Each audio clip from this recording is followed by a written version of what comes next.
Nicolás, Hola bueno, Marcelo, buenas tardes. bueno, Nicolás, un gustazo tenerte, agradecerte nuevamente y te escuchamos. Bueno, excelente Marcelo, muchísimas gracias. Bueno, hoy es más fácil hablar de la ley porque tenemos un poco algunas, por lo menos no, ya no tenemos incertidumbre sobre la vigencia.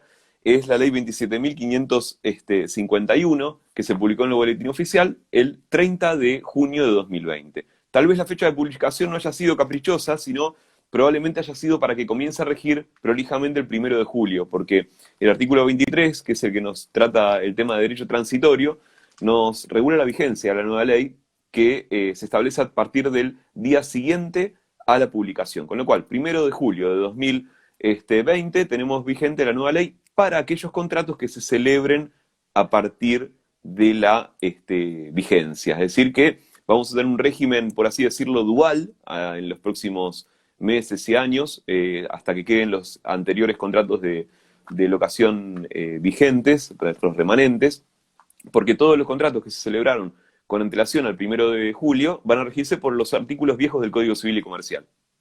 Y a esta dualidad normativa, que se superpone la vigencia del artículo viejo con el nuevo del Código Civil, los 8 artículos que se modifican, más los 2 que se agregan como bis, más los artículos complementarios que vamos a ver de la ley, tenemos que se conjugan en esta trama normativa con el DNU 320 de 2020 que regula la emergencia locativa, ¿sí? Todo el tema del congelamiento y prórroga de los contratos de locación.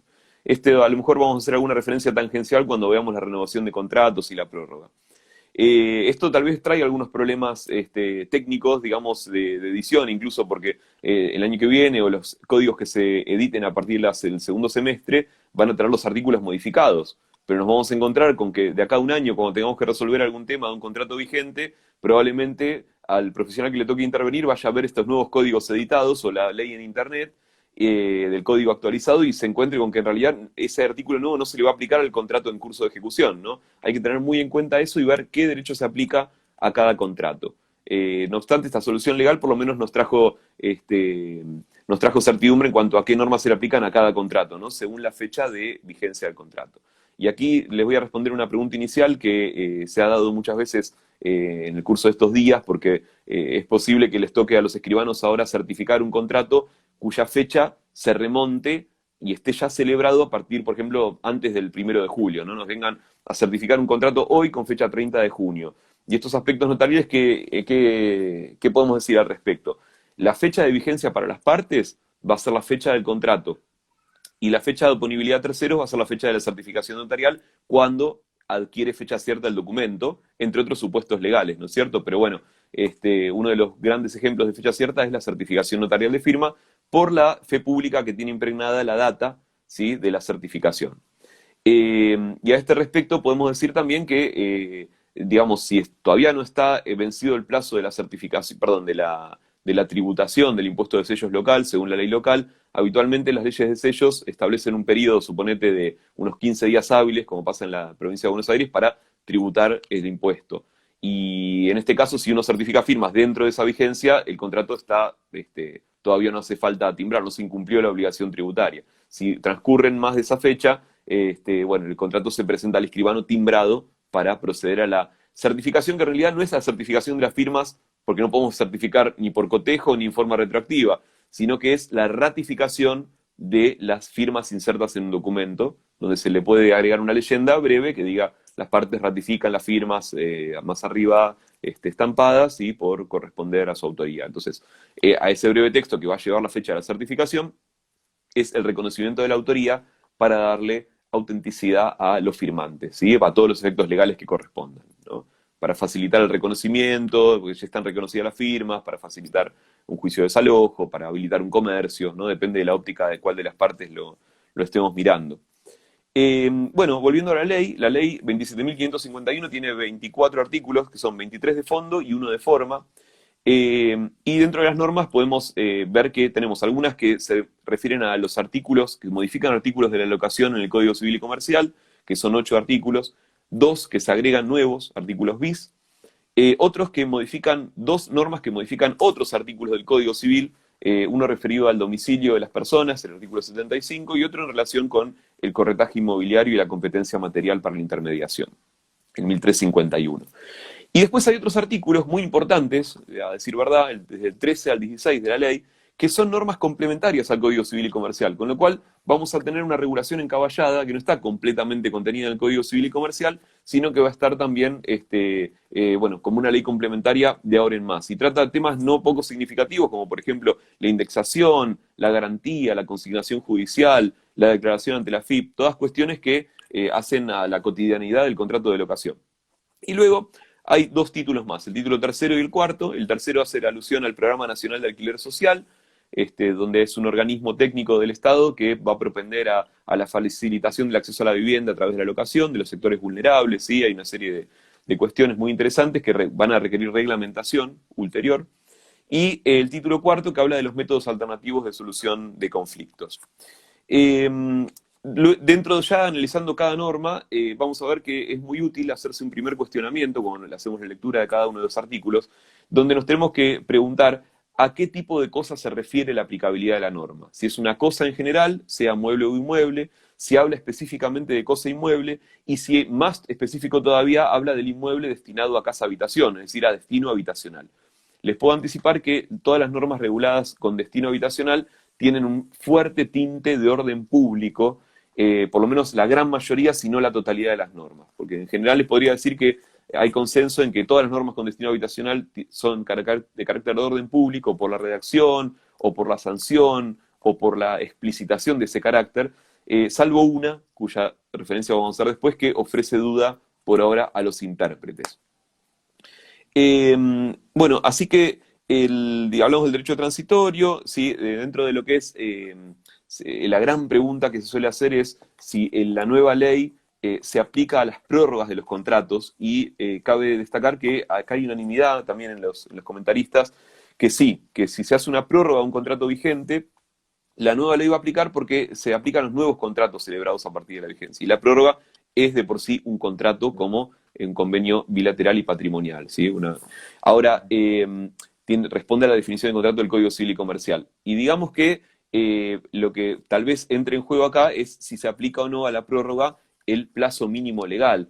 Porque esta es la pregunta que viene de la mano siempre con esa cuestión, porque uno de los aspectos fundamentales que cambia la nueva ley, ya anticipándome, es el plazo mínimo legal. Es decir, que pasa a ser de 3 años para todo destino, en vez de 2 como estaba previsto anteriormente. Entonces, ¿la prórroga tiene que respetar los 3 años nuevos? Bueno, en realidad esta pregunta la podemos trasladar al régimen anterior también, porque no ha variado mucho la redacción del artículo que nos toca interpretar, que en general podemos decir que la prórroga la jurisprudencia está dividida en cuanto a que si la prórroga solamente modifica el precio y se celebra entre las mismas partes del contrato, la jurisprudencia considera que puede no respetar el mínimo legal. ¿Por qué?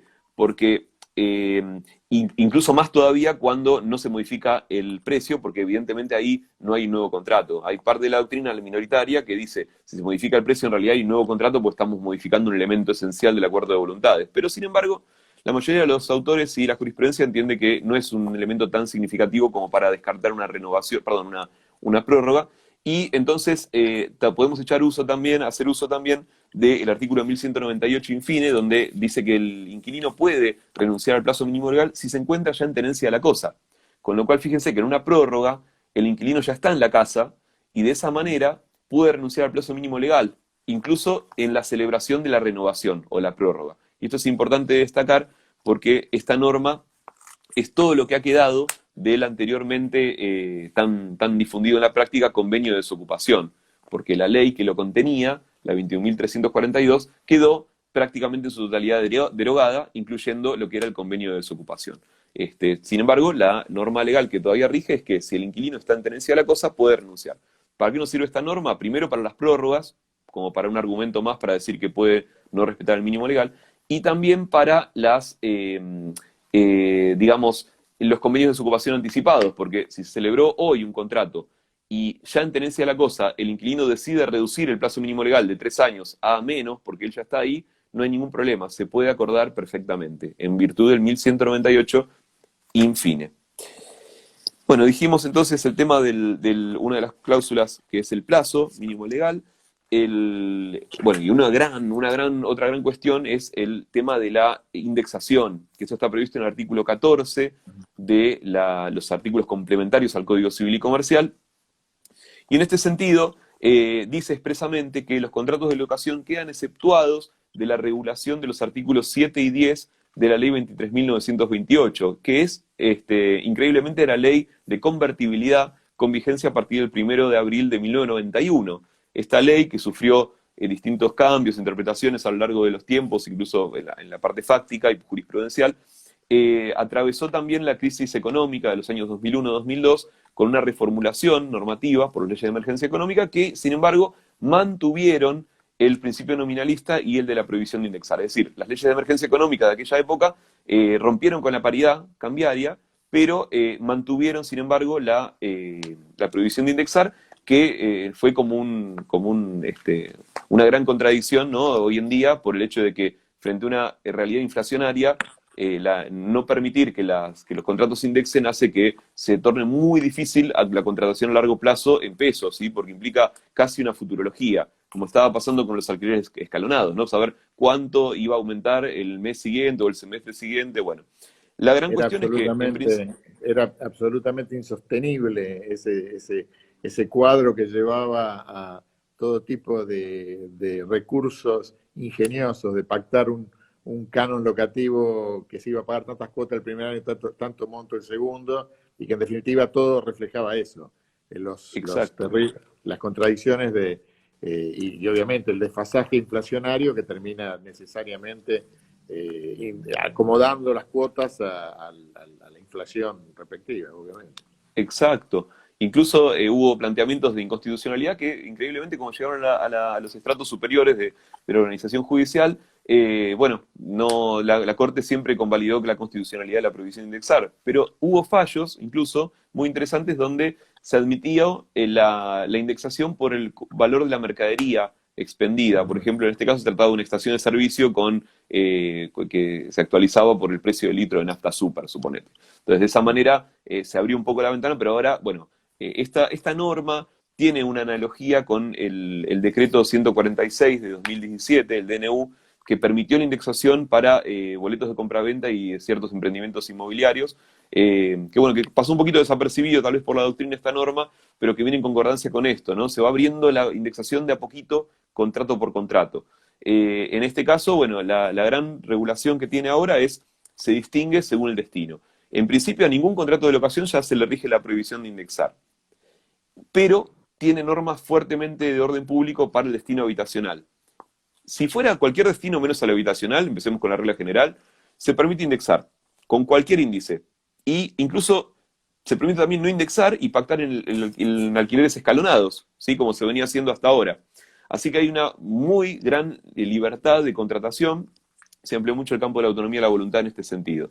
Pero cuando viene el destino habitacional, y acá vienen las fuertes restricciones, en rigor de verdad rigen todas estas normas, a ver, estas pautas. Primeramente se tiene que pactar un valor único y mensual. Es decir, no puede pactarse un alquiler ni bimestral, ni semestral, ni escalonado, ni nada. Único valor para toda la vigencia del contrato. El ajuste va a ser anual, dice la ley. También mejor dicho, interanual, ¿no es cierto? Entonces, recién al mes 13 del contrato se va a indexar este alquiler unitario mensual. ¿Y cómo va a ser la indexación? Bueno, con un índice que se crea, que es novedoso, que es el promedio entre el IPC y el RIPTE.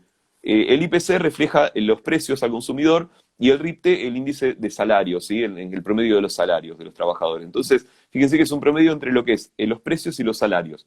Va a haber un promedio entre esos dos índices que ya existen y se va a publicar mensualmente según la reglamentación del Banco Central, que también esta cuestión está sujeta a reglamentación, porque a través de alguna comunicación del Banco Central, que va a publicarlo él, según la ley, va a empezar a publicarse. Yo creo que en la reglamentación probablemente se publique el índice mensual y el índice interanual, para no tener que estar sumando todos los meses, ¿no? Para que ya sea más fácil para el que va a aplicar la base de cálculo. No se permite aplicar otros índices, ni se permite pactar un alquiler escalonado, para destino de ocasión de inmuebles habitacional.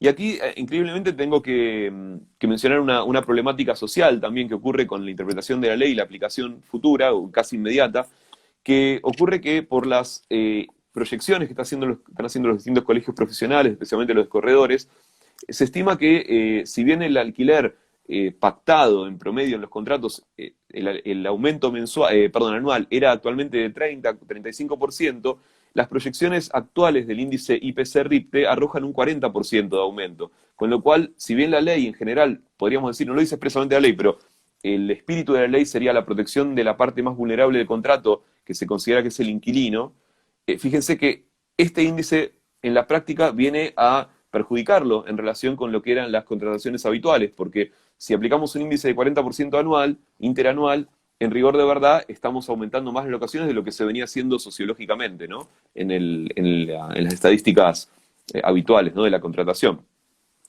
Tendría que decir dos palabras sobre la contratación en dólares. Bueno, se permite contratar en dólares, incluso para destino habitacional, pero no, en ese caso no procede la indexación por la misma definición del instituto. La indexación sirve para evitar que pierda valor adquisitivo una deuda nominalmente considerada. Y en el caso de cuando se pacta en una moneda fuerte, dólar, libras esterlinas, euros, bueno, ahí no tiene sentido la indexación, y si se pactara, traería perjuicio al inquilino porque estaríamos aumentando una deuda sin que en realidad la deuda haya perdido valor adquisitivo. Así que por la misma definición, digamos, por antonomasia de indexación, no tiene sentido y no puede aplicarse para deudas pactadas en monedas fuertes. Esto quería hacer esta aclaración, pues también suele ser una consulta frecuente. Y viene de la mano de... sí. Perdón. No, te escucho. Viene de la mano de muchas consultas de los corredores inmobiliarios que suelen decir, bueno, ¿y cómo? Dos preguntas relacionadas con esto. ¿Cómo cobro los honorarios? Dos, ¿cómo se cobra el impuesto de sellos? Bueno, en el caso del destino habitacional, si bien todavía no hay una norma interpretativa de los organismos de recaudación, entiendo que lo más correcto desde el punto de vista tributario es tomar el alquiler unitario mensual, multiplicarlo por 36 y ahí tenemos la base imponible del impuesto de sellos. Con lo cual, ¿por qué? Porque el impuesto de sellos se devenga y deviene obligatorio pagarlo a partir de la celebración del contrato, de instrumentación por escrito del contrato. Entonces, ahí es el momento que se exterioriza el valor total del contrato y no lo podemos aplicar la indexación porque el valor todavía no existe, es el valor actual. Y lo mismo con los honorarios de los corredores intervinientes. De hecho, hay que multiplicar por 36 el valor unitario mensual y sobre eso calcular los honorarios. No es que cuando pase un año y aumente el valor va a haber que pagar un extra de impuesto de sellos o un extra de honorarios, ¿no? Porque ya se cobró sobre el total al valor de este momento que ya opera sobre el total de lo que sería la proyección de 36 meses hoy, ¿no? Que es el momento donde nace el derecho a percibir honorarios para los intermediarios, corredores, y nace la obligación tributaria. ¿Sí? Esto es una interpretación que les doy, no es todavía una definición ni oficial de ningún colegio ni ningún dictamen tributario que conozca hasta el día de hoy. Bueno, les quería contar acerca de otra de las grandes cuestiones relacionadas con el precio, que es el depósito en garantía. Esto está regido por el artículo 1196 del Código actual, modificado por la Ley de Alquileres, y se aplica exclusivamente para el destino habitacional, estas normas de orden público que voy a pasar a comentarles.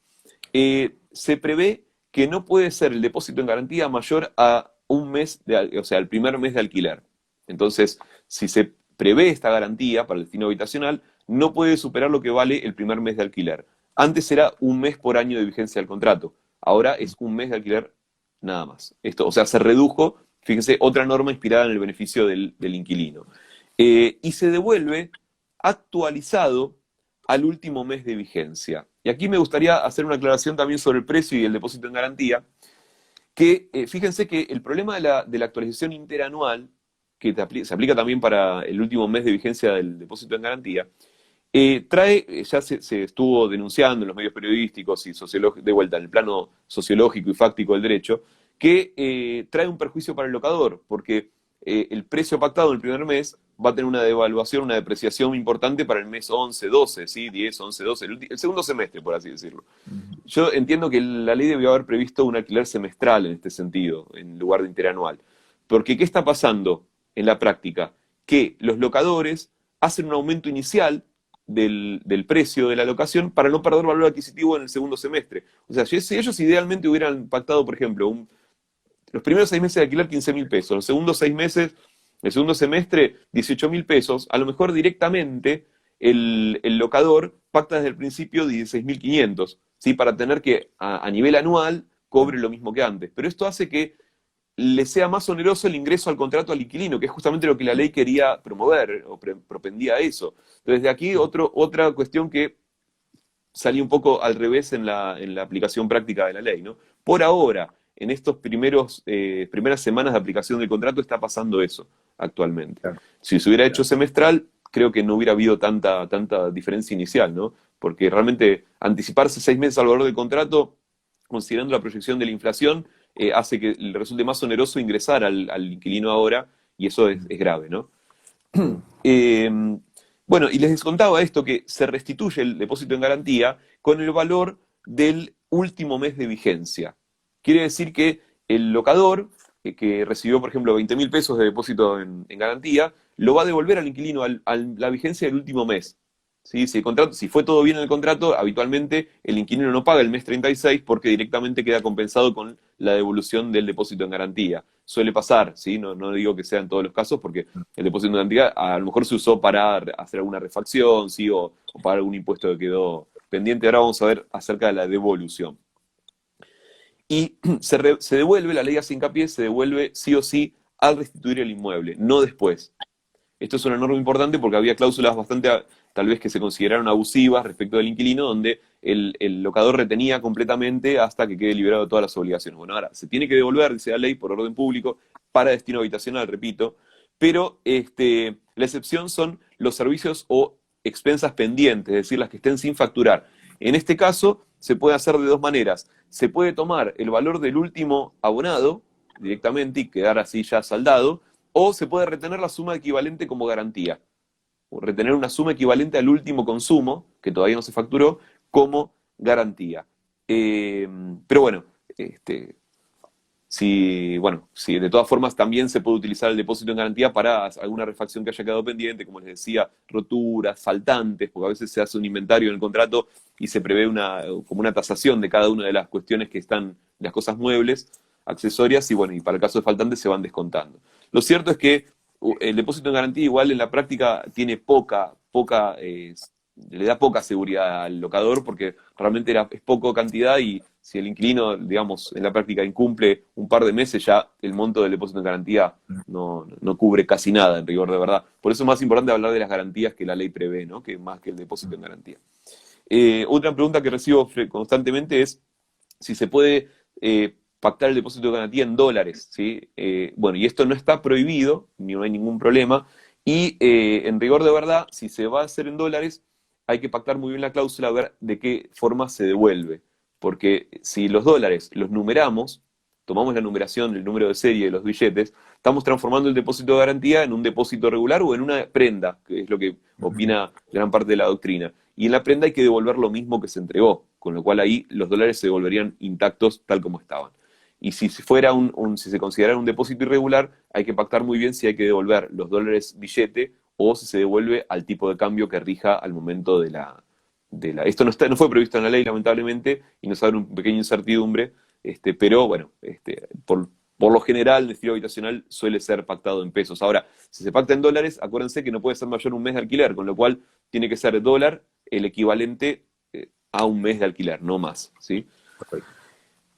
Y por último, la norma dice que no pueden firmarse pagarés extra contrato, como se hacía antes para una norma en realidad en fraude a la ley, ¿sí? O una simulación ilícita, donde se preveía un menor valor del alquiler y se libraban pagarés paralelamente. A medida que el inquilino lo pagaba su alquiler, también rescataba el pagaré. Bueno, esto no es que solamente está prohibido para destino habitacional. En rigor de verdad está prohibido para todos los destinos, solo que se prohíbe especialmente para el destino habitacional. Lo que pasa es que por las normas tributarias también está prohibido porque es un fraude tributario. Si antes, en su momento, era para que no superara un monto para declarar en la FIP el contrato. Hoy en día, vamos a ver por último las normas, que todos los contratos se tienen que declarar ante la FIP. Bueno, yendo a ese tema, que me gustaría, ya que estamos ahí, lo voy a tratar directamente.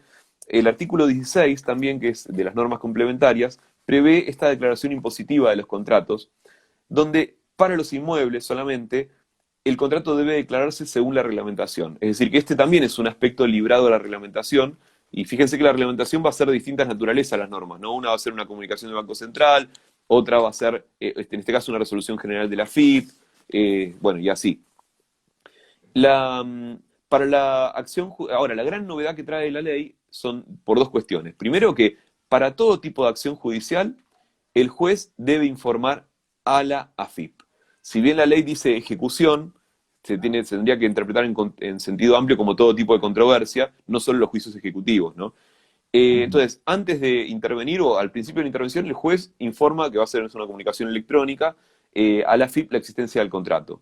Es decir, que esto hace que se tienda a declarar los contratos por el hecho de que si, para el caso de que se oblicuamente la AFIP se entere por un litigio judicial, en realidad va a aplicar multas, todas las sanciones correspondientes de la ley de procedimiento tributario, ¿no? El locatario también puede informar a la AFIP el contrato, porque a él en rigor de verdad le correspondería, tal vez le interese por el hecho de que puede descontar un determinado porcentaje de los alquileres de su impuesto a las ganancias, ¿sí? Claro. Así que bueno, esa norma está prevista en el artículo 16 y les decía que está sujeta a la reglamentación. Otra de las normas muy importantes que han cambiado es el artículo 1209 del Código Civil y Comercial, referido a las cargas y contribuciones.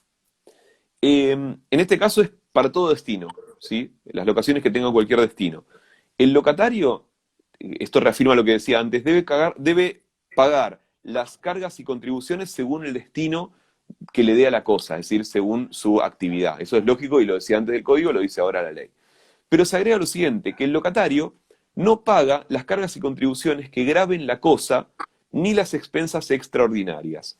Y esto es muy interesante porque a partir de ahora, siempre que la doctrina consideró lo que era cargas y contribuciones, siempre incluyó a los impuestos y de todo tipo, a los tributos, que inclusive son las tasas.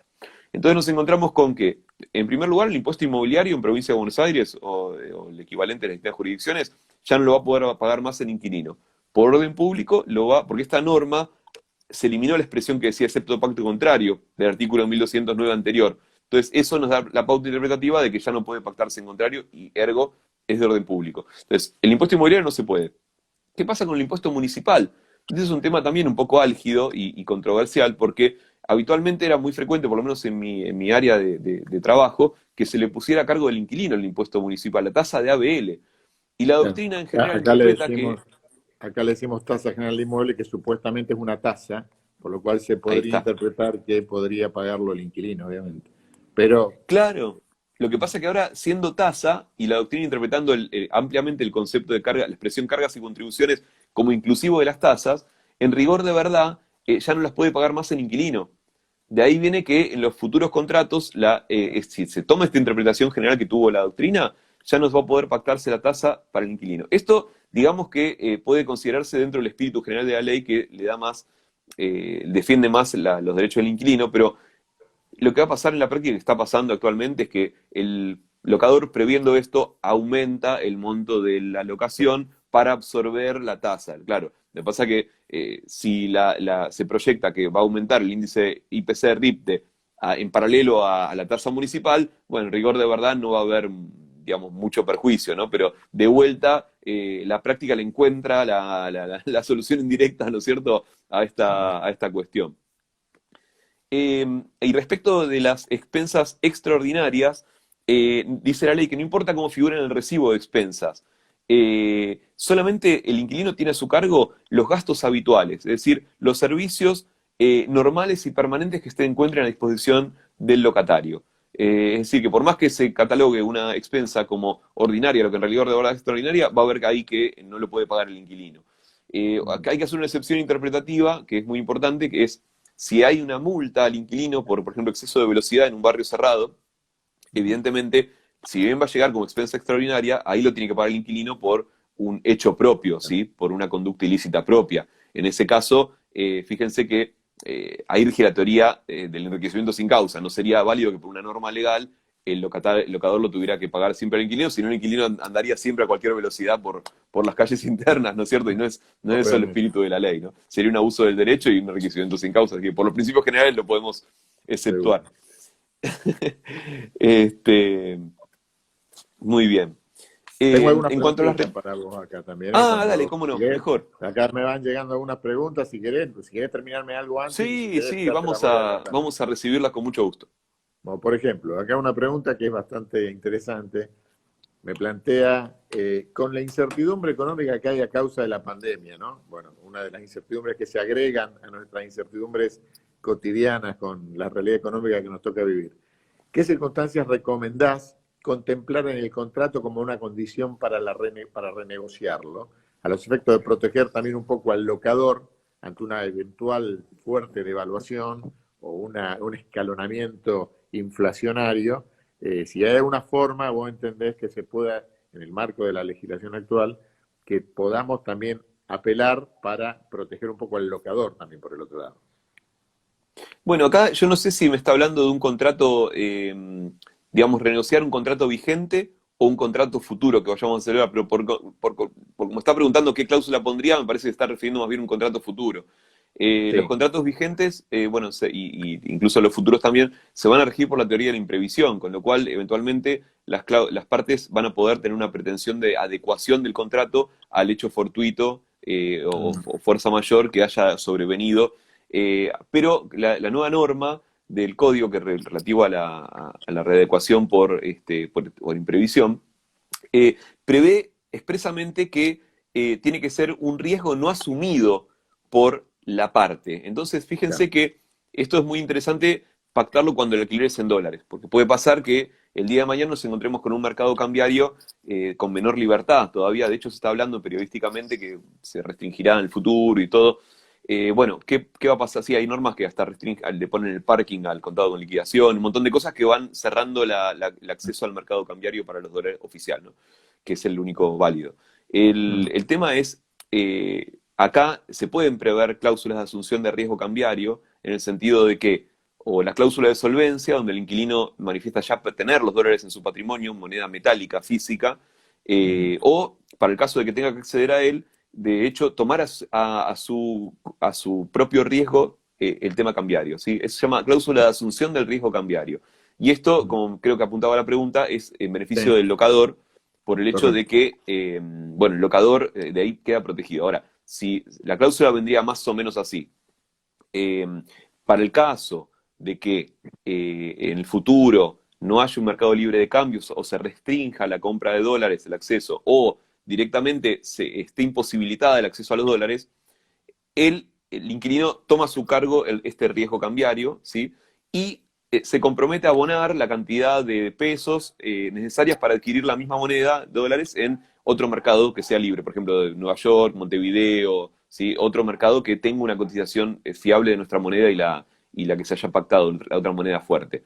Eh, este tema tal vez sea lo máximo que puedo llegar a decir en este ámbito, pero para el que Ah, quiera profundizarlo, yo justo en la edición última del año pasado del Seminario Laureano Moreira participé hablando de justamente las restricciones cambiarias, ¿sí? De las cláusulas relativas a las restricciones cambiarias, así que los derivo si ustedes quieren, les recomiendo la lectura del texto del seminario, donde hay modelos incluso para cada uno de esos y una evaluación del riesgo de cada una de las cláusulas, ¿sí? Del riesgo jurídico. perfecto, perfecto.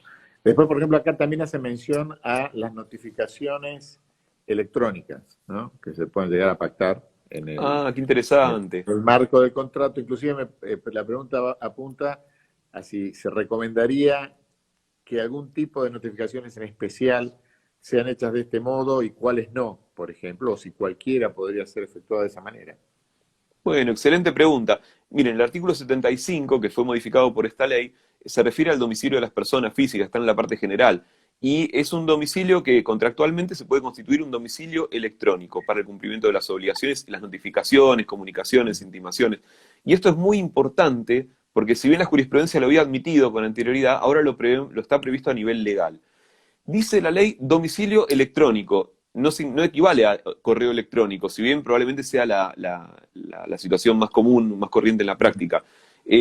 También puede ser cualquier otro tipo de plataforma, incluso redes sociales, que permitan la comunicación, por ejemplo, un número de celular con cuenta de WhatsApp, ¿sí? Se puede pactar como domicilio electrónico, una cuenta de Instagram, una cuenta de Facebook, bueno, bien detallado.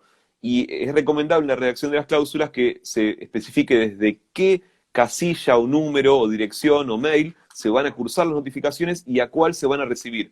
Y que solamente tienen validez la que se curse desde tal lugar hasta tal lugar, porque si no, se cursa desde otra cuenta distinta y a lo mejor llega a una bandeja de correo no deseado y se pierde la comunicación. Ahora, si está bien pactado, como rige la teoría de la recepción, no importa si le entró va a haber que tener especial atención a que no caiga en el correo no deseado las primeras veces por el hecho de que con que se haya recibido ya está comunicado, ¿sí? Para la ley. Ahora, la cuestión es que es muy interesante esto pactarlo no solo para locación, sino para, y ahora voy al resto de la pregunta, sino para contratos de compraventa, y yo considero muy interesante la aplicación en fideicomisos y especialmente en reglamentos de propiedad horizontal, cuya naturaleza es un contrato, con lo cual también puede preverse la previsión del artículo, valga la redundancia, 75. Va a ser muy interesante esto. Pero bueno, les decía que, se conviene para todas las notificaciones, y yo les diría que para todas las notificaciones de un contrato no. Yo creo que para las más álgidas, las más sensibles, se pacte en domicilio contractual físico, y que para determinadas comunicaciones se que pacte una buena cláusula de notificación electrónica. Por ejemplo, para la renegociación del contrato, ¿sí? Que después algo veremos para ese tema o para algún otro, o incluso para determinados temas tales o para determinados temas tal. No conviene hacerlo muy compleja la cláusula tampoco para que no sea como una planilla, ¿no? Donde haya que ver tal comunicación, tal tipo. Pero bueno, los más importantes al domicilio físico, preferiblemente, y las otras al domicilio electrónico. Perfecto, perfecto. Acá hay una consulta muy interesante. Dice, se refiere a la norma que dice que el locador no puede requerir una garantía que supere el equivalente a 5 veces el valor mensual de la locación. Pero por otra parte dice que el locador debe aceptar una de las garantías propuestas por el locatario. Y la pregunta justamente dice que de acuerdo a al acuerdo, entendiendo el acuerdo de las partes para contratar la locación, ¿cómo imponerle un deber u obligar, en este caso, a aceptar la garantía ofrecida por el locatario en un inmueble habitacional? ¿Es correcta la redacción del artículo que interpretamos? Bueno, esta pregunta está buena, vamos a pasar ese tema ya para completar la parte teórica y ahora después voy a contestarle. Claro. El tema de la garantía está en el artículo 13 de los artículos complementarios, ¿sí? De la ley de nuevas locaciones, y rige para el destino habitacional solamente. Para el destino habitacional, si el locador requiere una garantía, el locatario debe ofrecer al menos 2 de las siguientes, dice la ley, el artículo 13. Título de propiedad de inmueble, aval bancario, seguro de caución, fianza o garantía personal del locatario. Bueno, les quiero anticipar algo. El aval bancario, el seguro de caución y la fianza están sujetas a la reglamentación que va a especificar qué requisitos tiene que cumplir cada uno de los contratos. Cuando habla de garantía personal del inquilino, en realidad habla de recibo de sueldo, certificado de ingresos, y si son 2 o más inquilinos, se suman los ingresos de todos para llegar a estos topes que menciona en la consulta. Ahora, la garantía personal del locatario es una expresión poco feliz por el hecho de que el inquilino, de todas formas, ya responde con todo su patrimonio por la teoría general de las obligaciones, ¿sí? El patrimonio como prenda común no es que tiene que salir de garante de sí mismo, es cuando no tiene un garante otra persona y directamente él mismo demuestra su solvencia con recibos de sueldo o certificación de ingreso. La garantía, ninguna de estas garantías requiere en ningún caso superar 5 veces el valor mensual de la locación. Salvo el recibo de sueldo que podría elevarse a 10 veces el valor mensual de la locación. Es decir, que no puede pretenderse una garantía que sea superior a 5 veces el valor mensual de la locación. Esto es importante. En esas condiciones, bajo estas condiciones, el locador debe aceptar una de las garantías propuestas. Es decir, de las 5 que les enumeré, 2 va a ofrecer el inquilino y ahí el locador está obligado a elegir una. Bueno, 2 cuestiones. Una, primero, este artículo todavía no está vigente por el hecho de que requiere reglamentación, con lo cual los requisitos del aval bancario, el seguro de caución o de la fianza no están especificados. Y segunda cuestión, ¿en qué manera nos restringe la libertad no contractual, sino la libertad para contratar o no? Bueno, acá la cuestión es que si la negativa del locador a contratar se basa solamente para destino habitacional, se basa solamente en la garantía que no le satisface, ahí es donde él queda obligado a alquilar. Ahora, ¿cómo demostramos que solamente fue por la garantía? Bueno, esto seguramente se va a basar en las comunicaciones electrónicas que se hayan tenido, para demostrar que en rigor de verdad fue eso, porque si no, si queda todo con comunicaciones telefónicas y no hay forma de probarlo, ¿de qué manera se puede probar que en realidad interrumpió el íter precontactual por esta cuestión? Ahí es donde viene una dificultad en la prueba, pero esto es lo que dice la ley, ¿sí? De ahí viene la cuestión. Y respecto de, por último, hablar de título de propiedad del inmueble, también es un poco impreciso por el hecho de que en las locaciones habituales se muestra un título de propiedad o se refiere a un inmueble como indicador de solvencia económica, no como una afectación de garantía específica, porque no es una garantía real. Las garantías reales son, al sumo, un fideicomiso de garantía, ¿sí? Una hipoteca sobre un inmueble, pero no referirse a un título de propiedad en un contrato de un instrumento privado. Lo que pasa es que generalmente se suele pactar que el fiador que tiene este inmueble no va a enajenarlo de su patrimonio, no lo va a hacer salir sin notificar primero al locador para obtener un fiador con idénticas condiciones de solvencia. Igualmente, desde el plano de los derechos reales lo puede hacer sin avisar, pero va a tener que indemnizar eventualmente. Perfecto. Bueno, entonces, creo que esto responde a la pregunta. Ahora me perdió la...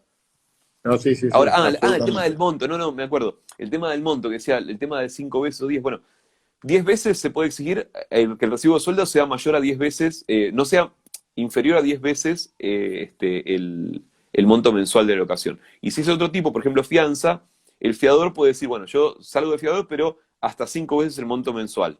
¿Sí? Porque la fianza, por autonomía de la voluntad, se puede restringir el valor total, que es una buena práctica en rigor de verdad, porque en la práctica, valga la redundancia, no se suele, en las fianzas de amistad o gratuitas, no se suele en nuestras costumbres restringir el valor. Con lo cual, es peor salir de fiador que hacer una hipoteca, aunque no lo crean, porque respondo con todo mi patrimonio.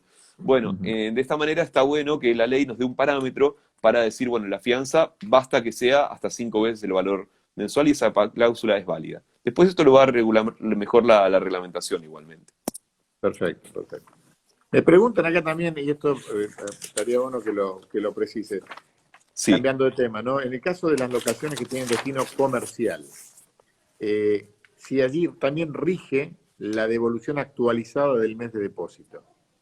No, ahí es lo que las partes establezcan. Como no rige la prohibición de indexar, podría pactarse una solución análoga, ¿sí? Sin ningún problema. Bien. Lo cual me parece hasta saludable desde un punto de vista de práctica negocial. Perfecto. Muy buena pregunta. Bien, perfecto. Bueno, hasta ahí llegamos con las preguntas que tengo hasta ahora. Bien. Creo que como último tema importante me gustaría hablar un poco de lo que es la resolución anticipada, que es una pequeña novedad que tiene la ley. Creo que en unos 5 minutos lo podemos hacer o menos y después quedamos a alguna otra pregunta que haya quedado. Yo te aviso, si nos excedemos cuando falten 3 minutos te aviso para que no. Dale, excelente, re bien. Dale. Mira, esto está regulado en el artículo 1221 y que dice que para inmuebles, después de 6 meses de vigencia del alquiler, el locatario puede rescindir unilateralmente el contrato. Esto es igual que la ley anterior, el artículo anterior, solo que agrega la notificación fehaciente de 1 mes de anticipación. Esto antes en el Código Civil y Comercial no había un plazo pactado, así que bueno. Y después también, si rescinde antes del año, tienen que pagar 1 mes y medio de indemnización. Si el inquilino rescinde después del año, tiene que pagar solamente 1 mes. Y esto es según como lo hayan pactado las partes, ¿no? También pueden pactarlo de que no tenga que pagar indemnización. Pero cuando es destino vivienda, esta es la gran cuestión, si es destino vivienda, inmueble destino vivienda, si la notificación es de 3 meses, tiene una prelación, una antelación de 3 meses, y ya pasaron 6 meses del contrato, no paga indemnización el inquilino. Esto es otra norma de orden público que está prevista a favor del inquilino. Es decir, que si yo a partir del mes 3 curso notificación que en el mes 6 me voy a ir, y al mes 6 que me voy a ir ya transcurrieron 6 meses del contrato, ahí ya puedo irme sin pagar indemnización. Esto es muy interesante porque en realidad también se protege al locador porque con 3 meses él va a tener un tiempo prudencial como para ubicar otra vez la administración del inmueble para que no quede unos meses ocioso, ¿no? Ese es el fundamento del preaviso. Bueno, y un artículo que sigue, que se agregó, el 1221 bis, prevé que para vivienda se prevé la renovación del contrato. ¿Y de qué manera? Que en los últimos 3 meses de vigencia del contrato, cualquiera de las partes puede convocar a la otra para renovar el contrato en un plazo no mayor a 15 días corridos. Es decir, nos faltan 3 meses. Yo curso notificación y no mayor a 15 días corridos lo convoco para que nos sentemos a negociar cómo vamos a renovar el contrato. Si el locador guarda silencio o o directamente lo niega esta instancia de diálogo, el locatario puede resolver el contrato anticipadamente sin indemnización. Es como una penalidad para el locador, pero la verdad que es una penalidad bastante sencilla, no es una gran cosa, porque imagínense que si faltan 3 meses de contrato, notifico, pasan 15 días y recién ahí nos sentamos a negociar y la negociación llega a nada o directamente no se quiere sentar a negociar y pasan los 15 días, ¿qué me quedan? 2 meses y medio de vigencia del contrato. Y que se pueda ir sin pagar indemnización cuando faltan solamente 2 meses es una penalidad bastante poca, en rigor de verdad, digamos. Pero bueno, es lo que previó la ley para que las partes puedan, que, en realidad ¿para qué? Para que el inquilino pueda tener una previsibilidad de decir, bueno, se me está por acabar el contrato, voy a seguir viviendo acá porque es destino habitacional o no. Y si no quiere negociarlo, bueno, a lo mejor hasta me quiero ir antes, ¿no? Esa sería la dinámica fáctica, ¿no? Del pensamiento del inquilino, digamos. Obviamente, obviamente.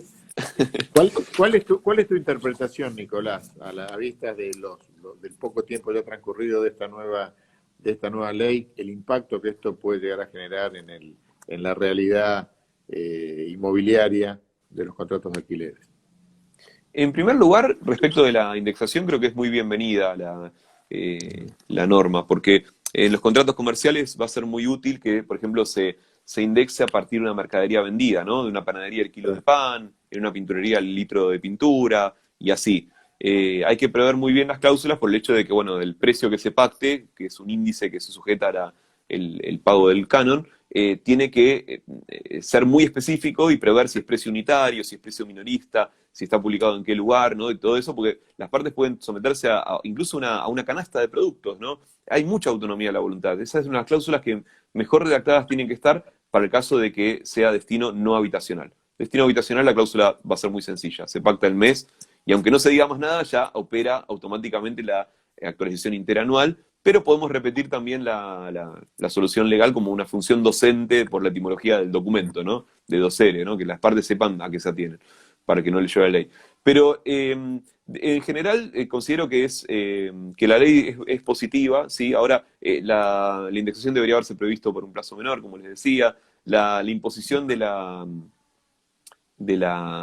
garantía a lo mejor me parece un poco forzada, un poco operativa. De hecho, en los hechos está llevando a ciertas suspicacias a todas las tratativas precontractuales, no documentarlas con medios electrónicos, sino verbales, porque por el tema de la garantía insuficiente, cosa que es como una forma de burlar la ley y que no se pueda aprobar, lamentablemente. Así que bueno, eso creo que esa sería la idea general, pero es bienvenida más que nada la facultad de indexar. ¿Y el impacto en la prolongación del periodo mínimo de 2 años a 3 años en cuanto al alquiler? Bueno, eso se hizo para evitar, los costos de renovación del contrato. Para que se les disminuyeran un 50%, porque en lugar de renovar cada 2 años, renueva cada 3, con lo cual hay un año como que viene de gracia. Claro, En rigor de verdad, ahora que se prevé la indexación, también se puede prever un plazo mínimo legal más amplio. Yo creo que lo hubiera dejado en 2 años, en lo personal, ¿no? Creo que era claro, suficiente porque los gastos en rigor de verdad no deberían ser tan altos. Pero bueno, ese fue el espíritu de la ley, ¿no?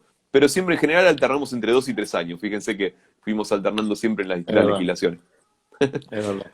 Es verdad, Hay como porque una estimativa jurídica general de que ese es el plazo que está aceptado por la sociedad.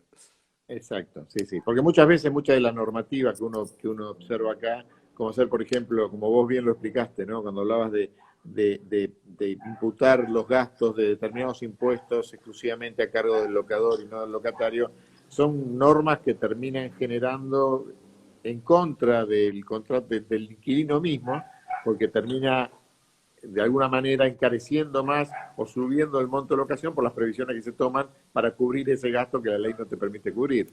Y son a Exactamente. veces un poco forzadas y pretendiendo ser, o leyéndola a simple vista, parecen que son beneficiosas y terminan no siéndolo tanto.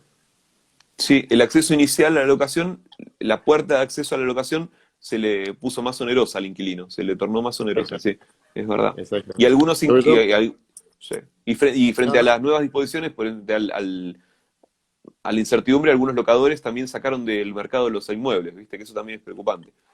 Exactamente, exactamente, exactamente. Aparte con una realidad muy particular que tiene el mercado argentino, inmobiliario para las locaciones, a diferencia de otros mercados mundiales donde hay verdaderos monopolios de grandes empresas que son las que alquilan, en Argentina se caracteriza por estar absolutamente atomizado y por ser la persona que alquila normalmente es porque tiene un departamento, invirtió, tiene una o dos propiedades para la renta y lo alquila y realmente hay, en ese sentido, está absolutamente atomizado el mercado.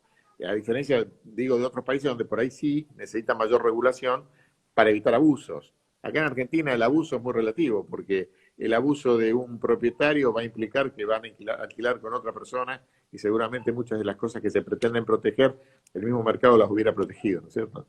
Es verdad, sí, tenés razón. Muy buena observación. Es una realidad muy particular la nuestra. Bueno, a ver, Ay, sí. vamos yendo a los minutos, nos quedan 5 minutos. Si querés redondear con alguna cuestión en particular, así ya lo tomamos. Bueno, me gustaría decir dos palabras en 2 minutos del artículo 1201, que era el que les anticipé, que no se sabe si es de orden público o no, es el relativo a las reparaciones. Y bueno, mantuvo inalterado el sistema de que las reparaciones locativas son del inquilino y las reparaciones de conservación de la cosa son del locador, ¿no? Para los inmuebles. Pero la reparación prevé un régimen especial de reparaciones urgentes y no urgentes. En las urgentes se prevé una notificación, dar un plazo de al menos 24 horas y después le permite al inquilino realizarlas por sí mismo, las mejoras, las reparaciones, con cargo al locador. Y las no urgentes también, notificación, plazo de 10 días corridos y la realización por sí mismo con cargo al locador. También se prevé en pleno derecho con los cánones locativos. Entonces, todo lo que tuvo que reparar se lo va a descontar del periodo locativo. Ahora, esta norma es de orden público y acá es donde la doctrina ahora vacila bastante. Yo me inclinaría a pensar que no, pero lo he charlado con otros colegas y me han dicho tirado más para el otro lado, para pensar que como es destino habitacional y está impregnada la ley como de orden público para el inquilino habitacional, pareciera ser que no se puede pactar en contrario. ¿Y cuál sería el propósito de que la ley destinó muchos párrafos a toda esta cuestión si en realidad se puede dejar sin efecto por un mero pacto en contrario? La cuestión es que toda la doctrina y jurisprudencia siempre dijo que el 1201 era una norma dispositiva que las partes podían pactar en contrario. Como pasa, por ejemplo, en el alquiler un local que está totalmente destruido y que el inquilino lo va a poner todo a tono, ¿no? Desde el principio. Entonces, bueno, yo interpreto realmente que es dispositivo, sería la única norma dispositiva relativa al destino habitacional, pero la verdad que ofrece muchas dudas, ¿sí? Por la forma en que está redactada. Seguro, seguro que sí. Bueno, Muy bueno, bien, creo que hemos Nicolás, la cubierto verdad los que temas más importantes. ha sido un placer enorme, ha sido muy interesante.